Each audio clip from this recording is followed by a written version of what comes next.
Hi, it's a lovely sunny afternoon on the 10th of April and it's our first warm weekend this year. So I'm planning to plant some raspberries.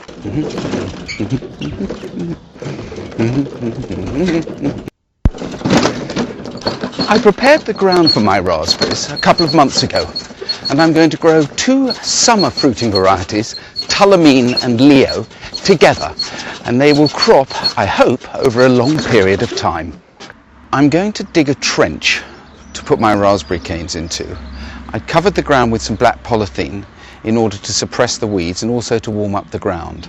But before I plant my raspberry canes, I'm going to leave them in a bucket of water to soak whilst I dig the trench. Once the trench is dug, I will then plant my canes so that they are really quite close together, each cane root touching the next, because many of the canes may fail, and it's better to plant too many and be able to remove some than to plant too few and have to go back and plant more later. I will plant 2 rows of canes 3 foot apart, in other words, either side of my raised bed. Anyway, first things first, I need to get my canes in to soak.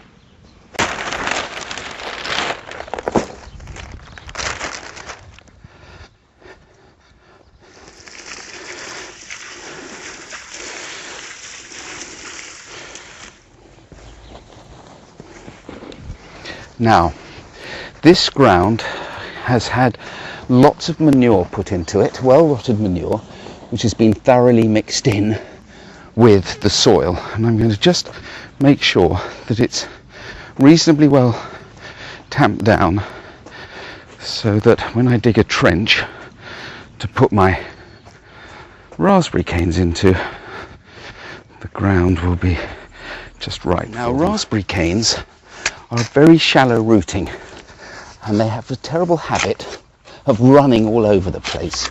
So when you plant them, you need to make sure that they are planted in a root line which is the same as the roots, the way that they grew before they were dug up.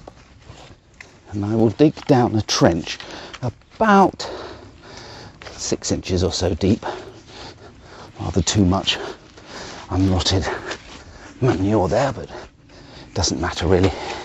It'll act as a nice mulch.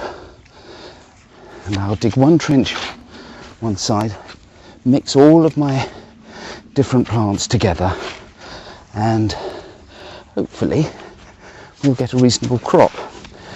When you buy raspberry canes, they come from plants that have been grown the previous year, and you have sort of length probably of about 45 centimetres of cane which have got shoots on the top of them.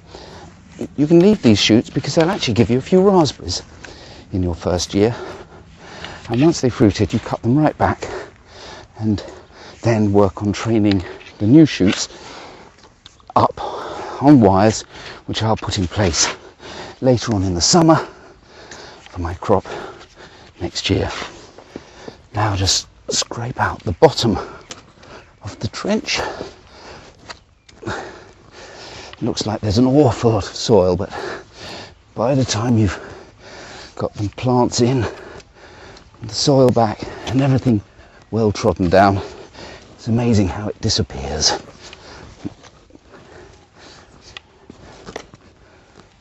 So the raspberry canes have been cut off mother plants, and as you can see, the root run of the cane is like this. So when I plant them, I need to plant all my canes in a line, and that will mean that when they grow up next year, hopefully they will stay close together and not spread out too much in the bed.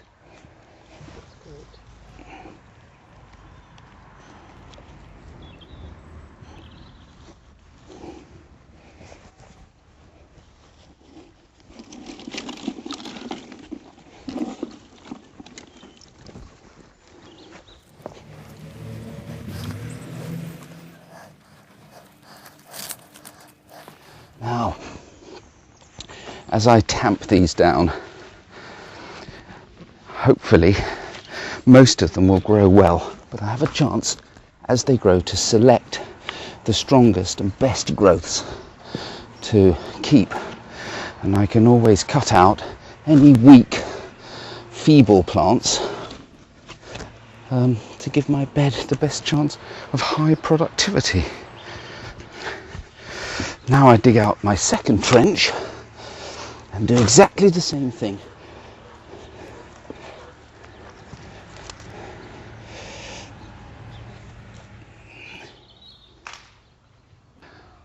Right, rather hotter and sweatier than I was half an hour ago when I started this job.